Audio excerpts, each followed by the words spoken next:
live in the morning on KTRX. Talking baseball, Klazuski, Campanella, talking baseball. The man and Bobby Fella, the Scooter, the Barber, and the Nuke. They knew them all from Boston to Dubuque. Never get tired of this song. Especially Willie, Mickey, and the Duke. All right, that's Terry Cashin, I believe, talking baseball. We're talking baseball with Aaron Katursky, ABC News correspondent. Aaron, you found a very interesting study about jet lag. What does it say? Well, we know that jet lag impacts anybody who's traveling through different time zones, but it turns out to impact baseball players too, in even such a way that can wipe out home field advantage, and it can take the the punch out of your game. Teams steal fewer bases, hit fewer home runs, and pitchers give up more hits when they travel eastward and when their body clocks are out of sync.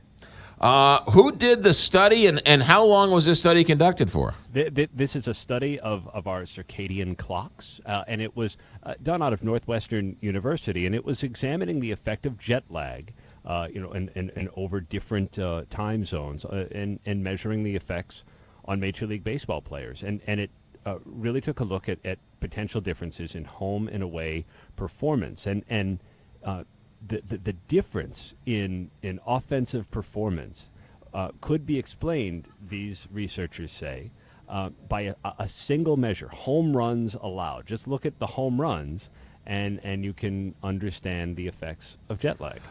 Now, what about home versus away? Because normally there's a home field advantage. So how did they take into account all the other factors to determine how that jet lag was the issue? They were able to kind of somehow narrow it down and take a look at performance over the course of a season, and then take out other factors and account only for where the teams had traveled. The jet lag and the non-jet lag groups, and the differences between the quality of those two groups, and they they also were able to control for potential park effects. If they were playing in Fenway, for example, versus playing in St. Louis, and maybe the ballpark has an impact on how well you hit. But they figured out that you basically need a day. You need a 24-hour period for each time zone crossed in order to be as effective as if you were on your normal rhythm. And baseball players generally don't get that. And it's something that the Major League Baseball Players Association became concerned with. And so starting in 2018, they're making the season longer, same number of games, but played over more days to give the players a little bit more rest. And that's why you always have that day game after a night game, and the getaway day is a day game, and you get on the plane, and that's a really interesting study. You wonder, with all these data geeks out there, they're going to transpose that in terms of some type of betting for, like, Vegas or something. I mean, right? But look, there were nearly 5,000 instances of a team taking the field after crossing 2 or 3 time zones without enough time to adjust, and they were able. The researchers said they were able to see the results, far more. They were really apparent, and it showed traveling eastward was more disruptive than going west. So if you play in California or you play for the Mariners, and you're on the road, then you come home, it really does take a lasting toll. It's much harder to play on the West Coast than it is on the East Coast. Simply because of the number of days that you're forced to travel across Right. varying time zones. Yeah. And after traveling eastward, jet-lagged home teams hit fewer doubles and triples, stole fewer bases, and grounded into more double plays. It's really interesting. Aaron Katursky, by the way, I don't want you to think I'm slighting you. Congratulations on your 7th Super Bowl. Does it ever, as a Patriots fan, does it ever get boring going to all these Super Bowls? Here's the thing, though, and I was thinking about this and thinking about why you hadn't called yesterday. I was like, what, she doesn't like my two-way topic?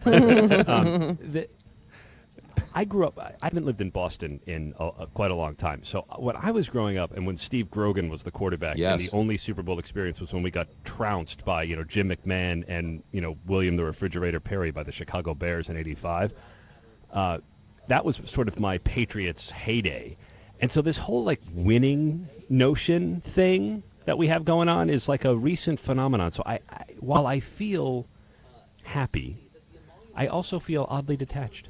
And I'm trying to talk to my Interesting. therapist about why that may be. The reason why I didn't call you was I was hoping for the alternative facts where the Patriots lost the game. See, that's what I was waiting for. Where are you though on the this is ultimate vindication for Deflategate? Because I haven't sorted that out in my head either. Well, I of course, the devil is going to win the Super Bowl on the. All it did was rest him so that he had more energy for the end of the season.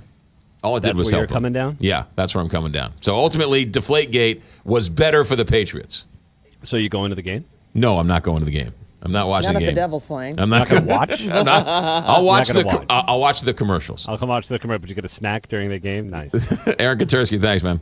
ABC News correspondent and a somewhat detached Patriot fan because there's so much winning. He feels somewhat detached. 741.